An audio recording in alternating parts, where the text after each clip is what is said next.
Talk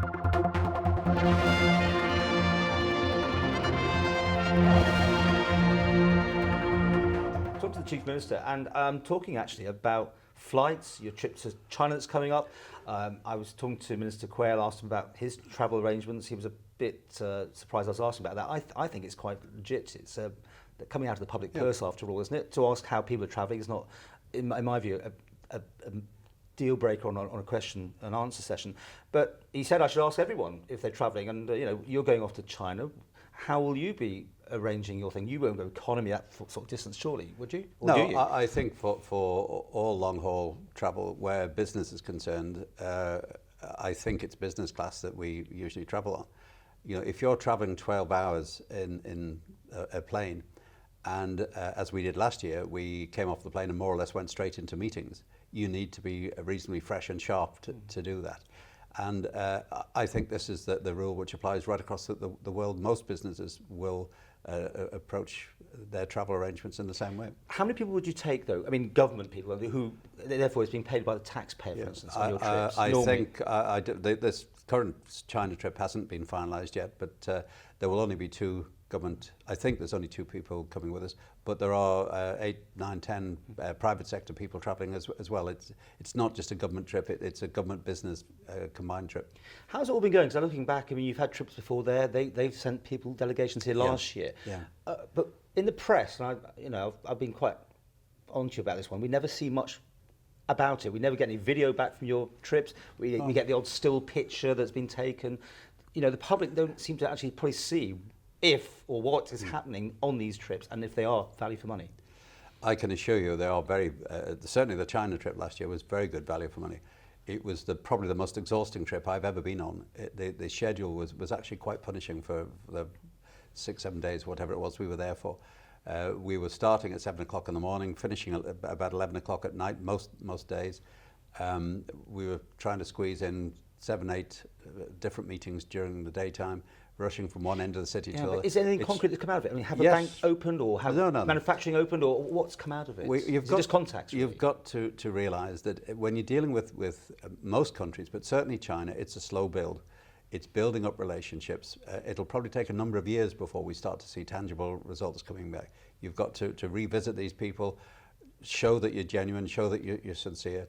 And there has to be a genuine business opportunity for you've been there. Mr. Shimmer's been there in his previous life as well, a couple of times, yes, I think, as well. Yeah. And the business community goes out there on a regular basis too. So you're still hopeful that something tangible will come out of it? Yes, well, we've had a number of visits back from China. Chinese business interests have been on the island. Chinese government officials have been on the island.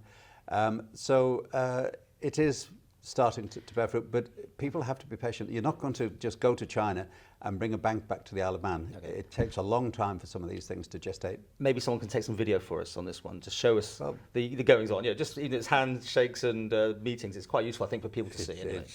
It's possible. While we're talking about travel, the Commonwealth Parliamentary Association, this comes up again, about the trips that some of your the Timble members now take, and certain ones have been well known for the prolific amounts of trips they've taken. Yet we never really, in the media, I mean, I don't know if you get feedback, but I mean, there's some fantastic trips that are offered, and is that paid by the taxpayer, or is there a separate pot that's paid for by the Commonwealth Parliamentary Association, which you probably had to put into in the first place? Yeah. And what's your views on them? It's a combination, actually.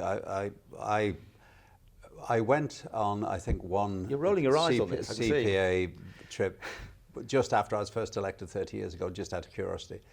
I have to say I was quite sceptical about the benefit of them, and I have never been on a trip since, and indeed I haven't been a member of the CPA for many years until I became Chief Minister, and by default I found myself ex officio member of it. So I don't have anything to do with that.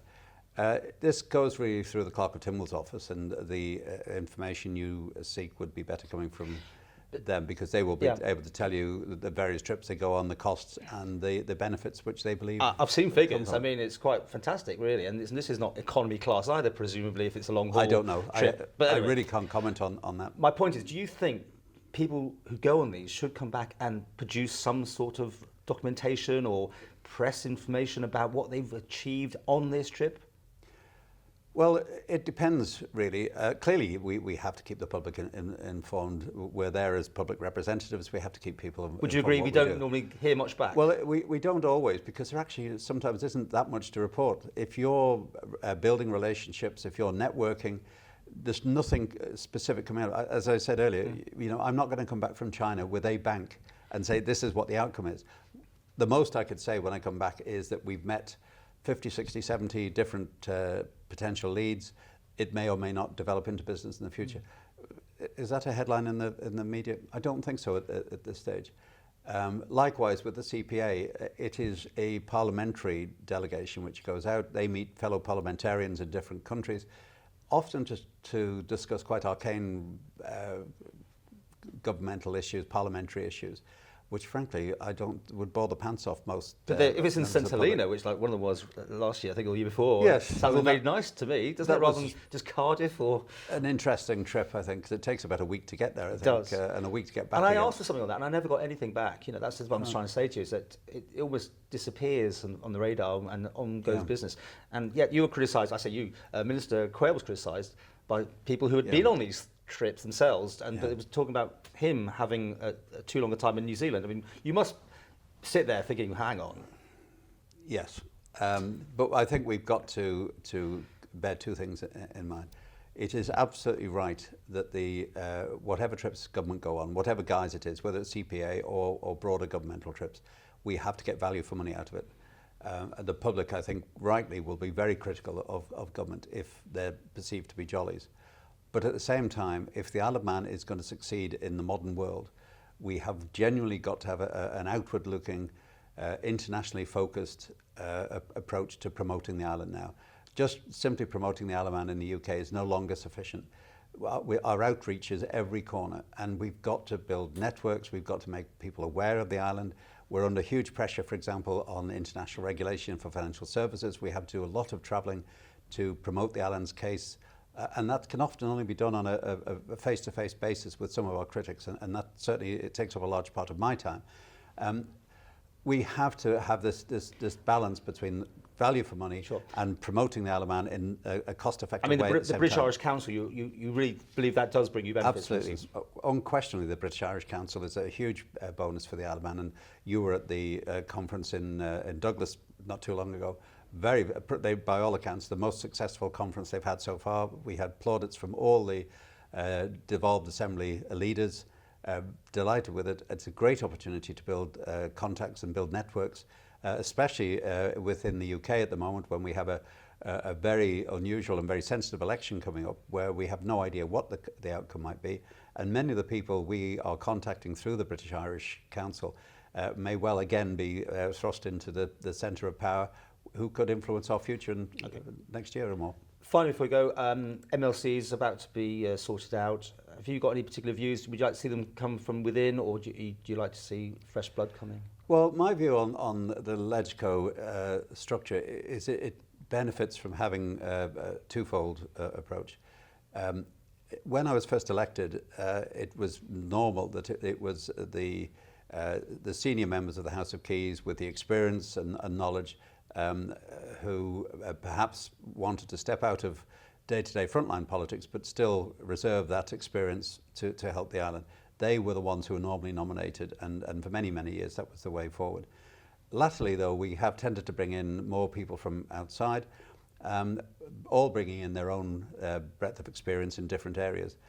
LegCo ideally should be set up, made of a combination of those, of experienced politicians who can help the debate in the future, and new blood, new energy, new ideas coming alongside that. And I think if we get a structure balanced in that way, that will bring the best benefit to the parliamentary process. And if they sit on departments, it's about £1,000 a week, isn't it? 52,000, I think, a year. Do you think that's value for money? You can argue all sorts of ways on that. They are getting paid the same rate that all parliamentarians do. Some of the MLCs work extremely hard. They are involved in many departmental activities. Others perhaps don't necessarily put the same hours in, but that's you can say that in any parliamentary situation. Some people work harder than others and are more committed to others. But in their own way, most people make a positive contribution.